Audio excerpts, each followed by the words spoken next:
arrebatado ao paraíso, palavras inefáveis lá ouvi, que ao homem não é lícito falar. Aí Paulo diz: por isso até podia gloriar-me, mas me glorio, pois tão fraco sou, e tudo que eu vi é do Senhor. Acerca do qual 3 vezes orei ao Senhor para que se desviasse de mim. Vamos repetir comigo? Acerca do qual 3 vezes orei ao Senhor para que se desviasse de mim. Amém? Podem sentar. Queridos, eu quero trazer uma palavra bem rápida, bem sucinta nesta noite, mas preciso que os irmãos redobrem a atenção para que nós possamos aprender algo da parte de Deus.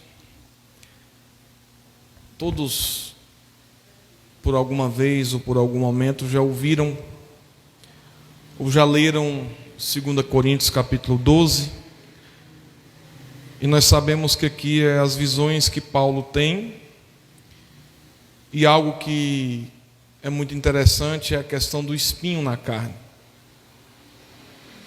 Paulo começa o capítulo 12 e o versículo 1 dizendo: em verdade que não convém gloriar-me, mas passarei as visões e revelações do Senhor. Conheço um homem em Cristo que há 14 anos foi arrebatado ao terceiro céu.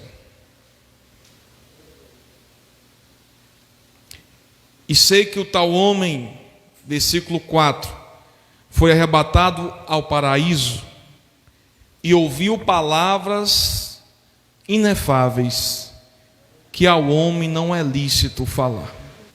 Queridos, nós estamos falando de um homem chamado Paulo. Para mim, depois de Jesus, é o maior homem que já pisou o pé nessa terra. Um homem de um conhecimento extraordinário, e sempre frisando que tudo que ele aprendeu não foi de homens, tudo que ele aprendeu foi do Senhor.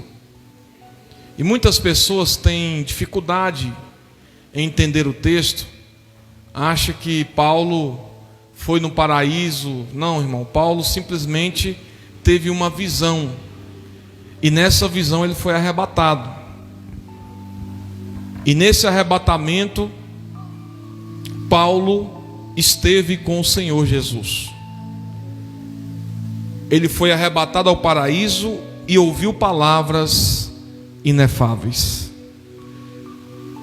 Olha para alguém que está do seu lado aí e pergunta para ele: você teria capacidade de ouvir o que Paulo ouviu? Você estaria preparado para ouvir o que Paulo ouviu? Pode colocar um fundo musical aí, meu irmão. Olha para ele, olha para ela, pergunte mesmo, irmão. Fala assim: será que você teria capacidade de ouvir tais palavras?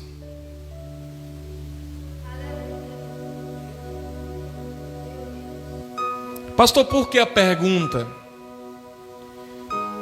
É porque tais palavras talvez te deixaria soberbo. Paulo está falando de glória humana, falando de tomar a posição que só é digna de Jesus ou de Deus. Paulo está dizendo de não se colocar no lugar de Jesus. Imagina um homem que foi arrebatado em espírito ao terceiro céu e que ouviu da boca de Deus palavras inefáveis. Paulo diz assim, que ao homem não é lícito. Por que não é lícito? Por que ao homem não é lícito tais palavras?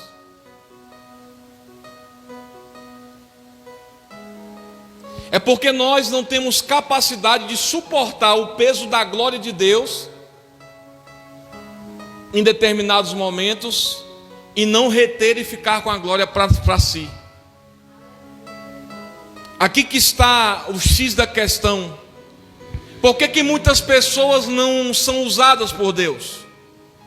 Por que muitas pessoas não alcançam de Deus o dom, o talento que ela queria ou que ela gostaria de ter? Eu já vi uma vez um ateu que foi cristão, se desviou da fé, porque ele disse: eu fui no hospital e fui orar por um enfermo e Deus não curou o enfermo. E a Bíblia diz que Deus faria. Mas aí nos remete àquele jovem rico que disse: Senhor, o que eu faço para te seguir? Ele queria simplesmente aquilo que Jesus tinha para oferecer. Ele não queria uma intimidade com Deus. Abaixo está muito alto o retorno. O retorno no microfone, bebê. Retorno no microfone, isso. Que está dando microfonia. Então ele não... Aquele jovem não queria Jesus. Ele queria o que Jesus tinha. Ele queria fazer o que Jesus fazia. Ele queria simplesmente poder. Eu tenho uma grande dificuldade com pessoas que querem ser poderosas. Porque o poder geralmente tira Deus do trono e coloca o ser humano. Se nós não soubermos lidar com o poder, se nós não soubermos lidar com o poder que Deus tem para nós, nós começamos a tomar o lugar de Deus. Vou te dar exemplos. Quando o homem sai daqui para ir em São Paulo, por causa de determinado pregador, o que ele está dizendo? Quando uma pessoa sai daqui para ir até o Rio de Janeiro, atrás de alguém que cura, o que ele está dizendo?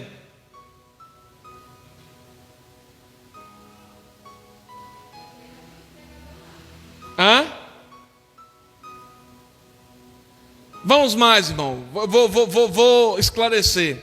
Não que seja pecado. Uma pessoa pega o ônibus, sai daqui e vai lá no Brás.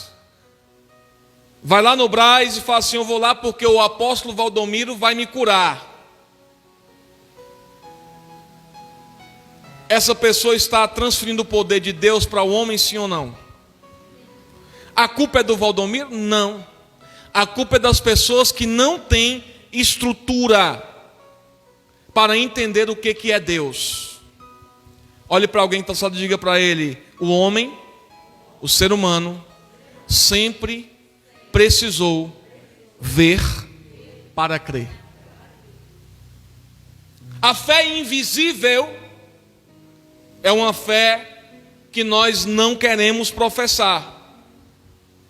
A fé invisível, que é aquela fé que está lá em Hebreus capítulo 11, a fé é o fim e fundamento das coisas que nós não vimos, mas que nós esperamos. Quando aquilo que nós não vimos e esperamos acontece, deixou de ser fé, é algo concreto. Então Paulo, ele está dizendo: eu fui arrebatado ao terceiro céu, ouvi palavras inefáveis, que ao homem não é lícito falar. Por quê? Porque Deus conhece o coração do homem. Deus sonda o nosso mais profundo ser. Isso é tão importante que você pode observar pessoas que comercializam, igual nós falamos aqui na terça-feira, a fé. Você conhece alguém que comercializa a fé? Já ouviu falar de alguém que faz isso? Vai longe não, irmão. Passou na televisão esses dias 2 pastoras que estavam extorquindo pessoas por causa de dinheiro, foram presas. Mais de 10 anos extorquindo pessoas. Aqui no Gama tinha um pessoal da igreja, passou uma reportagem que tinha um grupo, que eles levavam as pessoas para uma fazenda, irmão Elzo, e ali mantinha trabalho escravo. E as pessoas trabalhavam simplesmente porque estavam crendo no homem. E isso é muito sério. Olha para alguém que está do teu lado e diga para ele assim: o evangelho é muito sério. Não brinque com as coisas de Deus. Não brinque com o poder de Deus. Quando nós não entendemos o que é o poder de Deus, nós começamos a confrontar o próprio Deus. Você já parou para perguntar e pensar: por que Deus usa a mão do fulano e não usa a minha? É como se fosse um pai e um filho, e o pai chegar para o filho e falar assim: ei, faça isso. E você olhar para o pai e falar assim: não, eu vou fazer a minha vontade, porque quem manda aqui sou. Nós estamos dispostos a ouvir a voz de Deus? Pastor Raíque Carmelo estava dentro do avião, em viagem. Quando ele entrou dentro da aeronave, um profeta da última hora mandou uma mensagem falando assim: pastor, desce do avião que o avião vai cair. O pastor disse que ficou desesperado. Falou: meu Deus, eu tenho que falar agora com o comandante da aeronave, porque ficou desesperado. O avião não caiu, irmão. Foi Deus que falou? Foi o diabo que falou? Não. Foi simplesmente a emoção, a imaginação, ou a ânsia de mostrar que tem Deus na vida. Para que isso? Já viu pessoas que têm a necessidade de mostrar que tem Deus na vida? Se ele não estiver no culto e profetizar para alguém, o culto para ele não prestou. Por quê? Porque é necessário ele aparecer. É necessário ele ter evidência para que ele possa mostrar que é alguma coisa. E Deus não está nisso. Isso acontece muito em nosso meio, irmão. Tem até um hino aí que alguém inventou, né, sobre o microfone. Já viram esse hino? Eu acho muito interessante. Eu vou mandar no grupo lá depois para vocês ouvirem.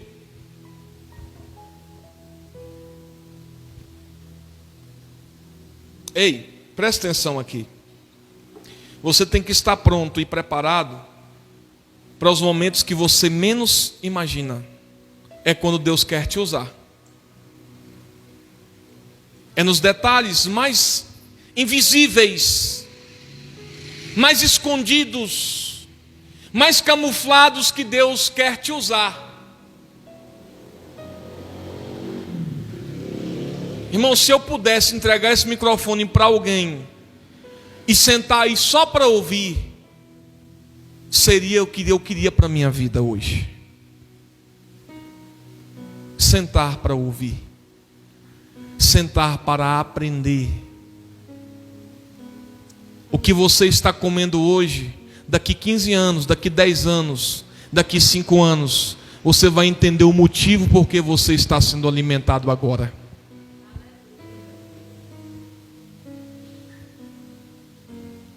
Aí Paulo diz assim, versículo 5: de alguém assim me gloriarei, mas de mim mesmo não me gloriarei, senão nas minhas fraquezas. Porque se quiser gloriar-me, não serei nécio, porque direi a verdade, mas deixo isso para que ninguém cuide de mim mais do que em mim vê ou de mim ouve. Repita comigo: ver e ouvir. Ver e ouvir. São duas coisas essenciais à humanidade, sim ou não? Quem enxerga aí? Alguém enxerga? Quem me vê bem? Quem me ouve bem? Fala assim: está aqui os dois maiores comunicadores da humanidade: ouvir e ver. Olha para alguém e fala assim: você aprende vendo, você aprende ouvindo. Entendeu? As duas formas mais importantes para você aprender é ver e... Quando você vê, está vendo o que eu estou fazendo aqui? Desculpa, irmão, mas eu vou fazer. Se eu fizesse isso aqui, o que você ia entender? Vocês sabem.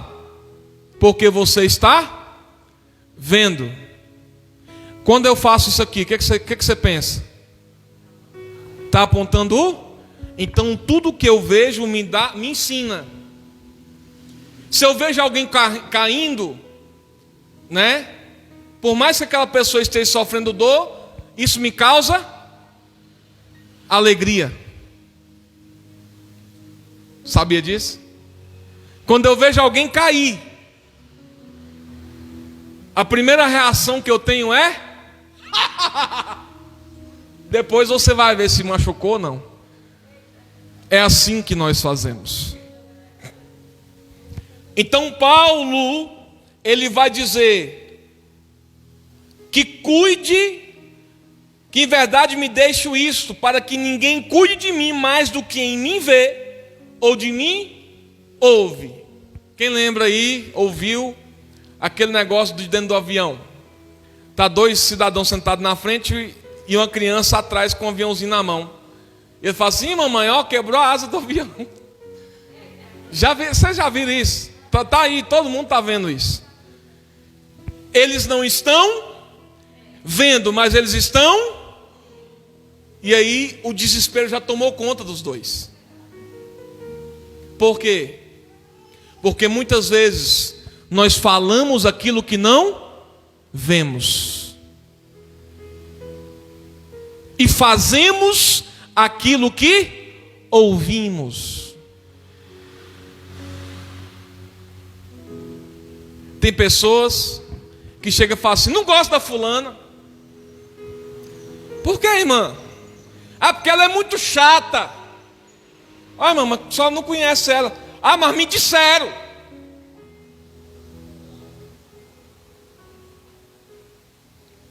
Pensa só, você é odiado por uma pessoa que nem te conhece. Eu já ouvi. Se eu pudesse, eu pegava aquela irmã de taca. Ai, mamãe, só nunca nem... Não, mas eu não vou com a cara dela. Por que não, porque alguém me falou que ela é cobra. Mas tu não conhece. E Paulo nos ensina a primeiro olhar e ver. Depois, ouvir e entender sobre pessoas aquilo que nós vamos tomar como padrão daquela pessoa. Infelizmente, irmão, não tem como você olhar para a cara de alguém e dizer assim: é santo ou é pecador. Esse aqui está no céu e esse aqui está no inferno. Versículo 7. E para que não me exaltasse pela excelência das revelações. Olha só o que Deus faz. Para que eu não me exaltasse pela excelência das revelações, foi-me dado um espinho na carne. A saber, um mensageiro de Satanás, para me esbofetear a fim de não me exaltar. Presta atenção nisso aqui. O que é que o espinho causa no ser humano? Vamos lá, o que é que o espinho causa no ser humano, irmão Elzo? Dor? O que é que o espinho causa no ser humano, irmão? O que é que o espinho causa no ser humano, irmão?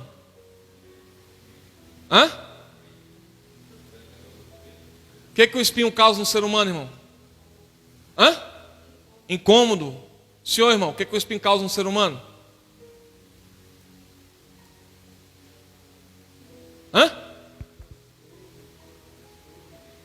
O que é que o espinho causa no ser humano, pastor Neto? Dor. O que é que o espinho causa no ser humano? Irmã Thelma? O que é que o espinho causa no ser humano, Saula?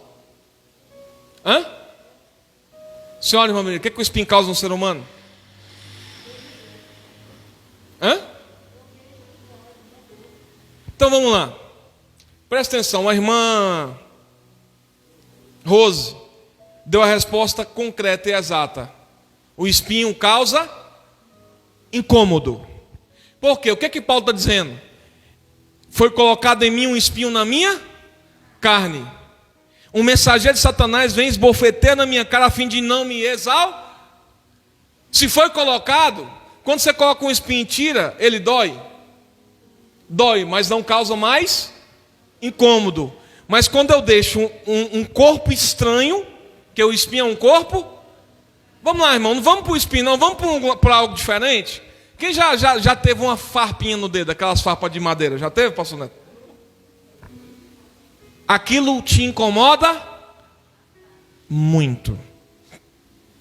O que Paulo está querendo dizer? Tem algo que me incomoda. Tem algo que eu estou fazendo que me incomoda.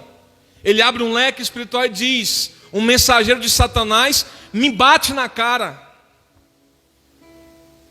me esbofeteia, para que eu não venha me exaltar. Olha para alguém que está só e diga assim: você não é tão santo assim, irmão. Nós estamos falando de Paulo. Nós não estamos falando, irmão, de alguém qualquer. Se você assistir o filme de Paulo, você no mínimo vai chorar umas 300 vezes.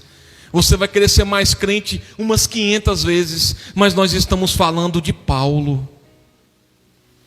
Um homem que foi no céu. Um homem que chegou a ouvir coisas de Deus que ele mesmo diz: ao homem não é lícito falar. Agora está dizendo: eu tenho um espinho na carne. Algo que me incomoda. Algo que me entristece. Algo que eu não consigo vencer. E aí Paulo chega no capítulo 8 que nós lemos e diz: acerca do qual 3 vezes orei. Olha para alguém que está só e fala assim: nem sempre a sua oração vai resolver. Nem sempre a oração que você faz, Deus vai atender.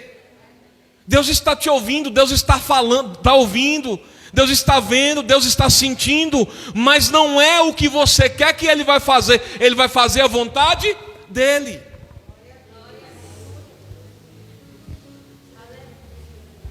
Repita comigo: Paulo orou com insistência, persistência. Ele insistiu em orar.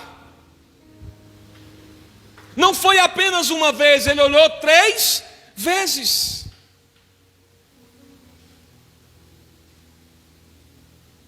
Irmão, olha para alguém e fala assim: nunca seja um empecilho na vida de alguém que Deus quer agir sem a tua mão interferir.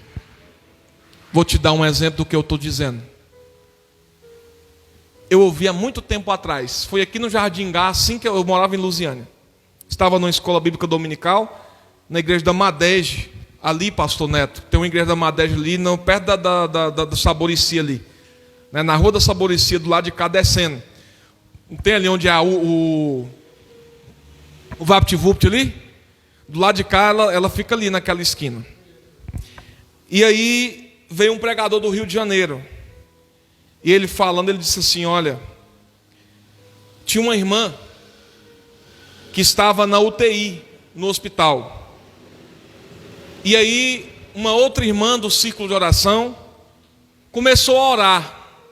E a dizer: Senhor, tira ela do hospital. Senhor, cura ela. Senhor, sara ela. E a irmã começou a insistir. E nada de melhora na vida daquela irmã, daquela que estava na UTI. Aquela irmã entrou para dentro do quarto e falou assim: Senhor, eu vou iniciar agora um jejum e uma oração em favor da vida daquela fulana. E eu só vou me levantar da oração quando o Senhor levantar ela da cama. Irmão, é bravo, não é não? É maravilhoso ouvir que há uma pessoa que tem essa fé, sim ou não? Mas você lembra do poder que eu te falei? Deus estava exercendo juízo na vida daquela pessoa. Por isso que eu sempre, quando eu oro, eu falo assim: Senhor, seja feita a tua vontade. Eu quero a cura, mas a tua vontade tem que prevalecer. Eu quero um milagre, mas é a tua vontade. Aquela irmã começou a orar 1 dia, 2, 3. No 5º dia, Deus desceu no quarto. A presença de Deus desceu no quarto. E aquela irmã foi visitada por Deus, aquela que estava na casa, orando. E Deus disse assim para ela: a partir de hoje, eu vou levantá-la do hospital, mas a vida dela está nas tuas mãos. Ela levantou da UTI na quinta, aliás, na terça, na quarta ela estava bem, na quinta pulando o carnaval.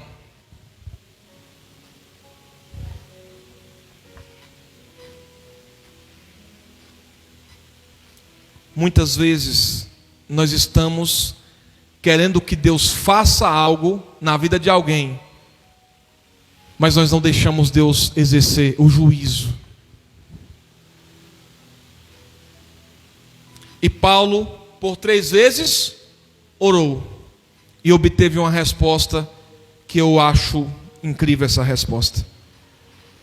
Acerca da qual 3 vezes orei ao Senhor. Acerca da qual 3 vezes orei ao Senhor, para que se desviasse de mim. E disse, a minha graça te basta, porque o meu poder se aperfeiçoa na fraqueza. O que Deus está dizendo para Paulo? Irmão, a graça de Jesus é suficiente na tua vida? Eu vou te provar hoje que não é. Vou te provar que não é. Ela é porque a Bíblia diz, mas ela não é pelo que você faz. Pastor, não entendi nada. Repita comigo: as minhas ações mostram que a graça dele não é suficiente na minha vida. Sabe por quê? Quem é que busca todo dia salvação? Levanta a mão. Quem busca ser salvo todo dia é porque a graça não é suficiente. Porque se você foi salvo uma vez, a graça já te salvou, basta.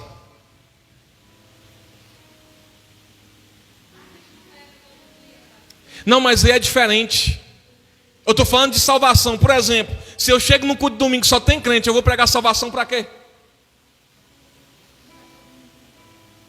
Vou repetir. Se eu chego num culto e só tem crente, eu vou pregar salvação para quê? Tem culto atrás de culto que só tem crente, só se prega salvação. Sabe por quê? Porque ninguém está crendo naquilo que é pregado. Porque se cresce, pregaria uma vez e aí partiria para o reino. Sabe por que nós não alcançamos a mensagem do reino? Porque até hoje nós pregamos sempre a mesma mensagem. Porque nós não cremos que a graça é fundamental, que ela basta. Sabe por quê, irmão, que a gente vem à igreja, que a gente corre atrás, que a gente chora? Irmão, é porque a gente não entende que o que nos alcançou foi a misericórdia. E todos nós somos a mesma coisa diante de Deus. Essa pandemia, ela veio mostrar para nós que todos nós somos iguais. O rico está morrendo. Tem pessoas que têm milhões, deixa milhões, pastor Neto, no hospital, compra respirador, compra tudo que pode, mas a pessoa morre. Sabe por quê? Porque todos nós somos iguais. Pergunte. Se alguém acha que a graça não é suficiente para ele ser salvo por Jesus, ele tem que ser salvo por seus próprios méritos, né? É isso que as pessoas pensam. Aí quando eu não aceito a graça, eu me torno um religioso. Esse é o problema. Porque quando eu não aceito a graça, eu começo a cumprir rituais. Ritual, o que é ritual? Eu vou para o culto por causa de um ritual. Eu vou porque eu tenho costume de ir, mas eu não sinto nada no culto. Olha para alguém e fala assim: se você está assim, a graça nunca te alcançou. E para você a graça não é suficiente.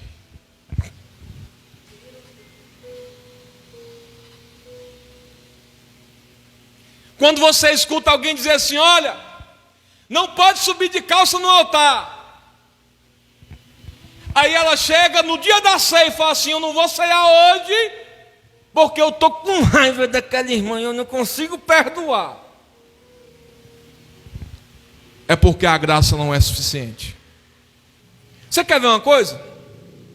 Eu vou fazer uma pergunta uma vez só. Quem aqui tem certeza de salvação, levanta a mão. Sabe por que você não tem? Porque a graça não é suficiente.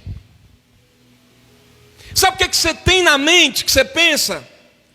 Se eu errar isso aqui, eu não estou salvo. Eu quero te fazer uma pergunta. Olha para alguém que está ao seu lado, olha bem dentro da peteca doida dele aí, vai. Pergunte para ele assim: quantos pecados aquele ladrão que estava na cruz cometeu antes da graça alcançá-lo? Você tem noção? Mas para a senhora, o que é correr atrás do galardão? Vamos lá, qual é os galardões que tem na Bíblia? Quem conhece? Quem sabe, irmão? Quais são os galardões que nós temos na Bíblia? Hã? Uma Saulo, cita pelo menos 3 para mim, por favor. Aquele que dá água a um profeta na qualidade de profeta recebe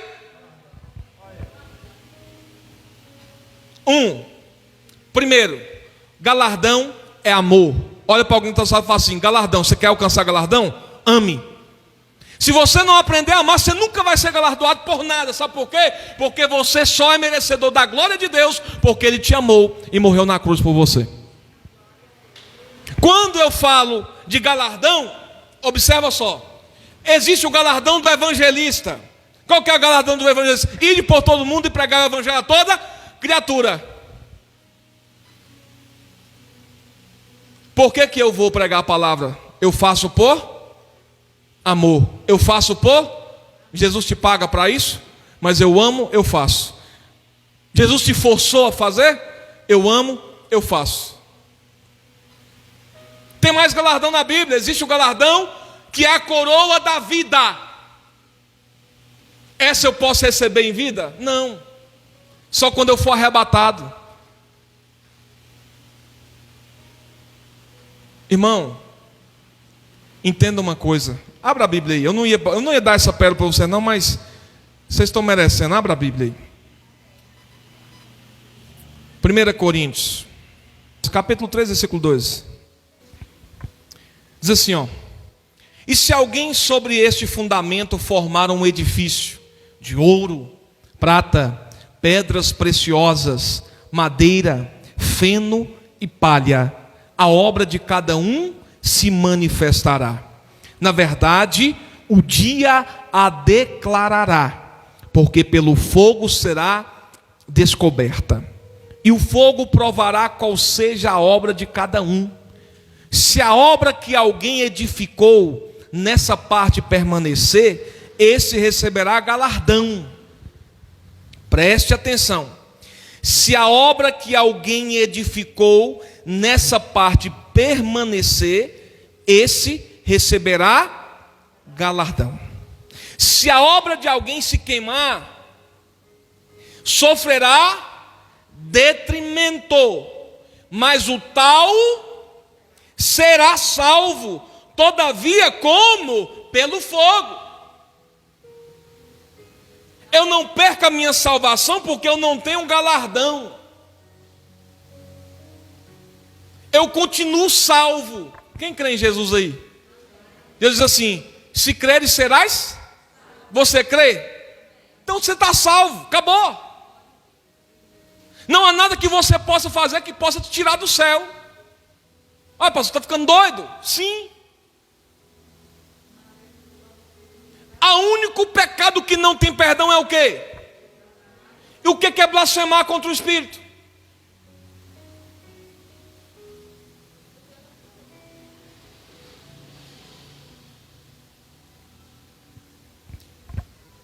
Sabe como que a gente vai blasfemando contra o Espírito sem perceber? Ao decorrer da vida, nós vamos nos tornando tudo muito natural, tudo muito tranquilo, tudo muito igual. Daqui a pouco eu estou olhando para a irmã e falando assim, e aí ó, está sendo usada pelo diabo, e o Espírito Santo está agindo. O que é blasfêmia contra o Espírito Santo? Atribuir a Satanás aquilo que Deus está fazendo. Por que o pecado contra o Espírito não tem perdão? Porque se eu pecar contra Deus, Jesus intercede. Se eu pecar contra Jesus, o Espírito intercede. Se eu pecar contra o Espírito, não tem intercessor. Porque o intercessor já é o Espírito Santo. Ninguém peca contra o Espírito Santo involuntariamente. Ninguém peca contra o Espírito Santo sem entender o que está fazendo. Eu só posso pecar quando há razão. Eu estou entendendo o que eu estou fazendo. Aí eu me tornei carnal. Eu já não me arrependo mais. Tudo para mim é natural. Terminando o texto. E disse-me: a minha graça te basta, porque o meu poder se aperfeiçoa na fraqueza. De boa vontade, pois me gloriarei nas minhas fraquezas, para que em mim habite o poder de Cristo. Por isso sinto prazer nas fraquezas, nas injúrias, nas necessidades, nas perseguições, nas angústias por amor de Cristo. Está vendo o que é galardão, irmã? Amor. Quem é que vai ter prazer, irmão? Seja sincero. Quem é que vai ter prazer em ser perseguido? Quem é que vai ter prazer em angústia? Quem é que vai ter prazer em ser injuriado? Quem é que vai ter prazer em estar fraco?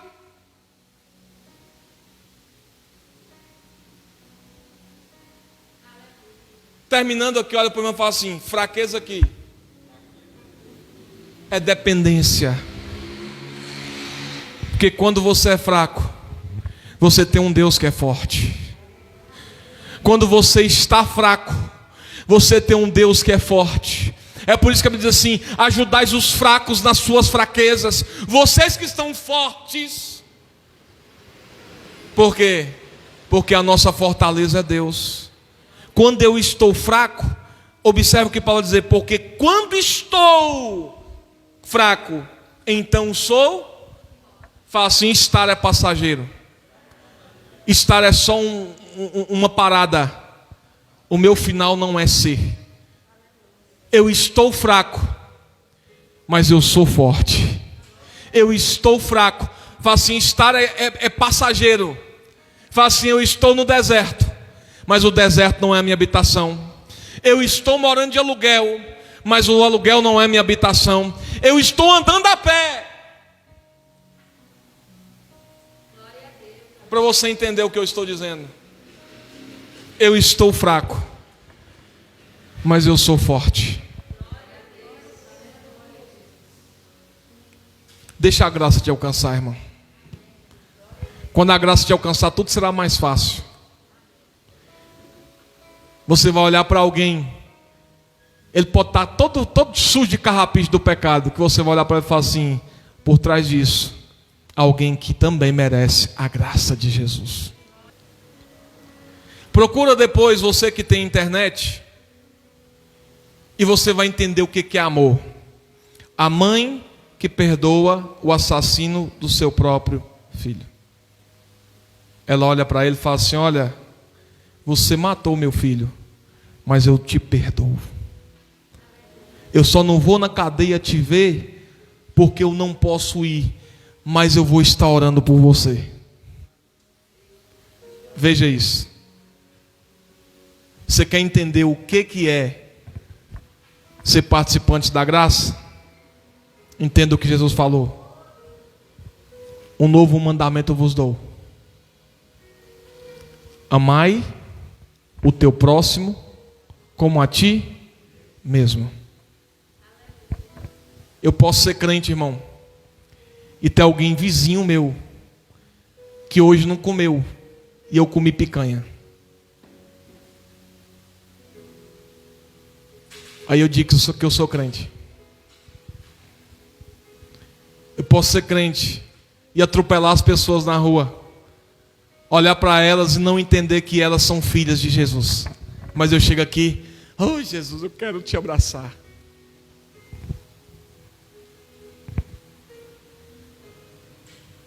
Quando você sente a dor do próximo, quem é o seu próximo? O meu próximo agora está sendo o pastor Neto. Quando eu saio na rua, o meu próximo é qualquer um que se aproximar de mim. Estou falando aqui, irmão, de ser bobo, não. Eu estou te falando que 3 copinhos de arroz não vai te deixar mais pobre nem mais rico. 3 copinhos de feijão vai matar a fome de alguém, não vai te deixar mais pobre. E eu te falo, nós sabemos quem precisa. Irmão, você pode andar de Hilux, você pode andar do que você quiser, porque Deus vai te dar. Mas nunca esqueça que há um próximo que sempre vai precisar de você. Quer galardão? Ajude-o. Feche seus olhos. Repita comigo: Senhor, me faz entender e ser participante da tua graça. A tua graça, ela é maravilhosa. Aonde abundou o pecado, superabundou a tua graça.